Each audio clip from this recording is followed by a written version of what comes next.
Dans un tout autre ordre d'idées, une invitation lancée aux aînés qui voulaient en savoir plus sur leurs droits en tant que locataires a été très populaire aujourd'hui à Sherbrooke. Le bureau de la députée de Sherbrooke, Christine Labrie, qui a reçu plus d'inscriptions en fait que la capacité de la salle. 250 personnes qui se sont présentées pour mieux connaître leurs droits. Un enjeu de taille à l'heure de la crise du logement. Guylaine Charette. La résidence doit vous permettre de profiter paisiblement de votre logement et des aires communes. Une foule nombreuse d'aînés prend place dans le sous-sol d'une église du Vieux-Nord à Sherbrooke pour entendre parler des droits des locataires et des organismes qui peuvent les guider.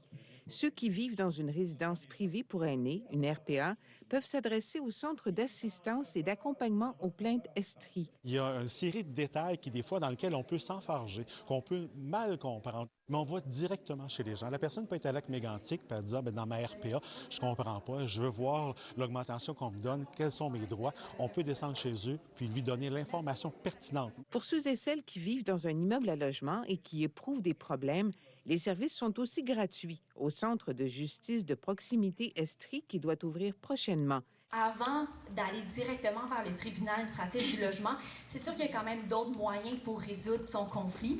On peut passer, par exemple, à la négociation. La députée de Sherbrooke, Christine Labrie, de son côté, met en garde les aînés. Les écueils sont nombreux. Très souvent, l'option de renouveler sans accepter la hausse, elle ne figure pas sur la lettre que vous allez recevoir. Elle devrait y figurer. Légalement, c'est prévu qu'elle y figure. Elle les invite aussi à être prudents s'ils ont l'intention d'habiter dans un immeuble construit il y a moins de 5 ans. La clause F permet à un propriétaire de ne pas être assujetti aux recommandations des grilles du tribunal administratif du logement en matière d'ajustement du loyer annuel.